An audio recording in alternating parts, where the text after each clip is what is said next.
Hello Corwelas, mabuhay! This is Gaisel Ortega and welcome back to my YouTube channel.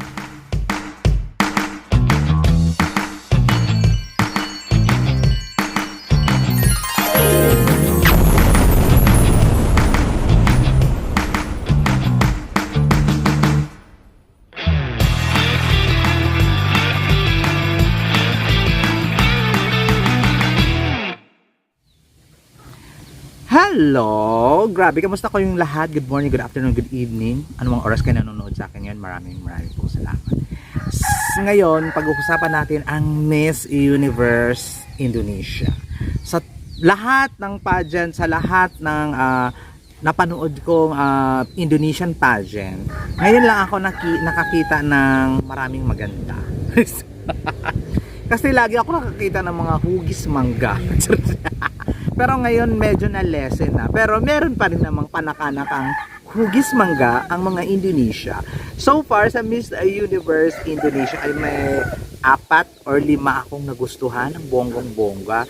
Minsanan lang ako magkagusto sa mga Indonesian candidates ha, kasi kakaiba sila when it comes mamili sila ng ganda ng Indonesian. Ewan ko dyan sa mga judges na walang ka-taste. Sa totoo lang, wala silang ka-taste when it comes sa beauty queen na ipapadala internationally, lalong-lalo na sa Miss Universe. Nakakaloka, hindi ko alam kung anong klaseng mata ang meron sila. May mata ba talaga sila or talagang wala lang talaga silang taste? Ganun kasi yung nararamdaman ko pag mamili sila at may winner na sila. Oh, ano yun? Tapos kung todo lait yung mga fans ng Indonesian sa mga Filipino beauty queens at saka mga Thai beauty queen, ay di hamak naman na mas magaganda at yung mga Thai di hamak naman na bongga yung pagkakagawa kaysa sa mga contestant nila.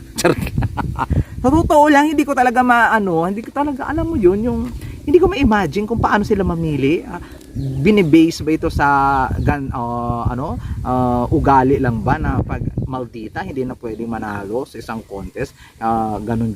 Pero natutuwa ako ngayon kasi maraming ngayong magagandang sumali sa Miss Universe Indonesia. Ang una ko napansin, pero hindi ko siya favorite na manalo, pero nagandahan ako sa kanya, si Moriska. Di ba? Ipakita ko sa inyo dito ng bonggang-bonggang kanyang fest. Mukhang siya. Ano ba tawag dito? Ang hangin, di ba? Ang hangin, hindi ayaw makipag-cooperate.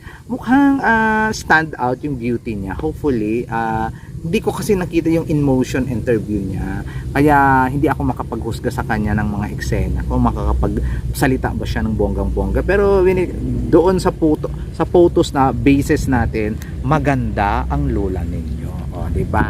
Next kong nagustuhan dito minsanan ka lang talaga makakita ng Indonesia na maganda, no? At saka si Nadia na hindi ko alam kung paano i-pronounce yung apelyido, bahala na lang kayo dyan, basta si Nadia, 30 years old siya ng bonggang-bongga, isa sa mga favorite ko na mananalo at makoronahang Miss Universe Indonesia. Natutuwa ako, sports minded siya, parang siya yung Michelle Gumabaw the Philippines, kasi nga when it comes sa sporty ito, boxing, Muay Thai, diba, kalain mo boxing and Muay Thai, isang beauty pageant at naging isang beauty queen. Ayan si Nadia, I'm so excited sa laban niya, kung paano niya gagawin, kung paano ba siya mananalo dito sa Miss Universe Indonesia, kasi di ba, pak na pak, kumbaga veterana na ito sa pageantry, pero sa Miss Universe Indonesia parang first time niya. So abangan natin si Miss Nadia ng Miss Universe Indonesia. Sumunod na gusto ko ay si Fiza Khan. Natatawa ako dito kay Miss Fiza Khan. Isa to sa mga magagandang candidate, at saka may potential na manalong Miss Universe Indonesia. Tawang-tawa ako dito. 23 years old lang itong si Fiza Khan. I don't know kung ano yung kanyang half nationality. Pero I'm sure isa siyang half vampire, half Indonesian. Mga ganon for sure. At tatawa ako sa kanyang advocacy, gardening. Tawang-tawa talaga ako sa kanyang advocacy, gardening. Nakakaloka. Miss Earth bang sinalihan niya? Gardening, hindi ko inaakala. Tapos hindi naman niya sinabi kung ano yung tinatanim niya, kung halaman ba, or gulay ba, or prutas ba. Basta gardening, mahilig daw siya sa gardening, nakakatawa. Ayun, next na gusto ko, at gusto kong manalo ng Miss Universe Indonesia. Talagang pag nanalo ito sila, pak na pak. Si Miss Karen Afralia. Alam mo, ito yung pinaka-favorite ko sa lahat ng Miss Universe Indonesian contestant. Ang ganda ng kanyang profile, 24 years old. Actually, si Miss Karen Afralia ay tumira na sa 6 different countries at na-in-love siya sa Indonesia. Kumbaga sa Indonesia talaga yung pinaka-perfect countries niya na natirhan at doon na talaga nakakapagsalita siya ng 3 languages fluently. Hindi naman niya in-indicate kung saang mga countries, basta alamin na lang natin hanggang sa matapos yung Miss Universe Indonesia, malalaman din natin yung credential niya, kung ano-anong mga country yung tinirhan niya at kung ano-anong mga languages yung kaya niyang isalita fluently. Di ba? Pero isa siya sa hindi siya isa. Para for me, siya ang pinakamagandang Miss Universe Indonesia candidate. Si Karen Afralia. Grabe, I'm so excited sa laban niya. Talagang parang siya ang predicted winner ko sa today's video para sa Miss Universe Indonesia. Ang sumunod and last but not the least na gusto kong manalo sa Miss Universe Indonesia ay si Vina Sitoros. Di ba? Kilalang kilala ninyo si Vina Sitoros na predicted winner ko ng Miss Universe Indonesia 2023, pero si Fabian ang nagwagi. Kasi brainy si Fabian. Wala tayong magagawa diyan. Kasi si Fabian ay matulis ang baba, kaya nanalo si Fabian. At si Vina ay hindi masyado hugis biga, si Vina, si Fabian hugis mangga, kaya ang winner si Fabian. Di ba? Siya lang naman ang first runner up sa Miss Universe Indonesia 2023. At saka maraming nagsasabi na may mix daw itong si Vina, pero full-blooded vampire or full-blooded mangga. Charot lang. Hindi, full-blooded Indonesian talaga to. Wala siyang kalahi-lahi, kahit katiting, kahit isang guhit, Indonesian na Indonesian talaga siya. Si Vina Sitoros, 25 years old. Tapos, ayun, lagi niyong isipin na hindi lahat ng maganda sa Indonesia ay mix. May maganda naman talagang legit sa kanila. Ayun, sana hopefully ma-penetrate niya. At kabugera kasi to, gustong-gusto ko talaga to siya dati. Pero naligwak talaga siya ni Fabian kasi nga si Fabian napakagaling mag-English, ang ganda din ng credential, at isa talaga sa power ni Fabian, matulis ang baba niya Fabian. Si Bina medyo paoblong, kaya ayun, loser.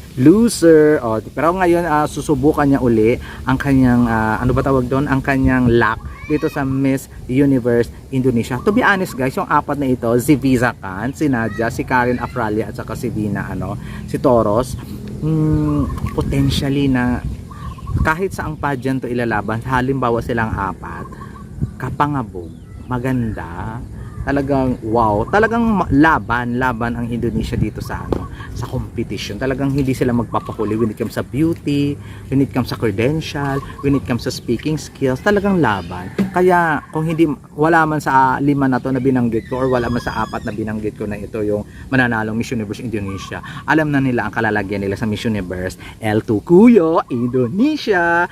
Grabe, sunod-sunod na yan ng bonggang-bongga. For sure. Kasi sa delegates na nakita ko, may nakita kong mangga, may nakita kong chesa, may nakita kong kasoy. Charot lang. Nakakaloka.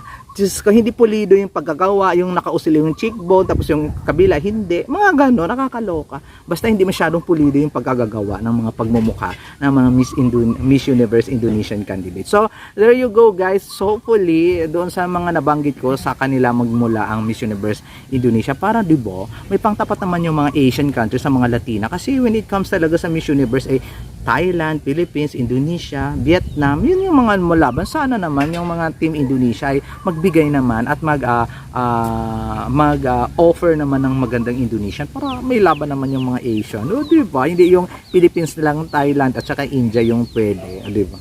Charot lang. Hopefully, mga Indonesian, mamili naman kayo ng tunay maganda, hindi yung maganda sa inyo pag matulis ang baba. Charot lang. So there you go guys, maraming salamat at yan ang aking content sa Miss Universe Indonesia at abangan natin ang kanilang finals. This has been Hazel Ortega. Maraming salamat po. Paalam.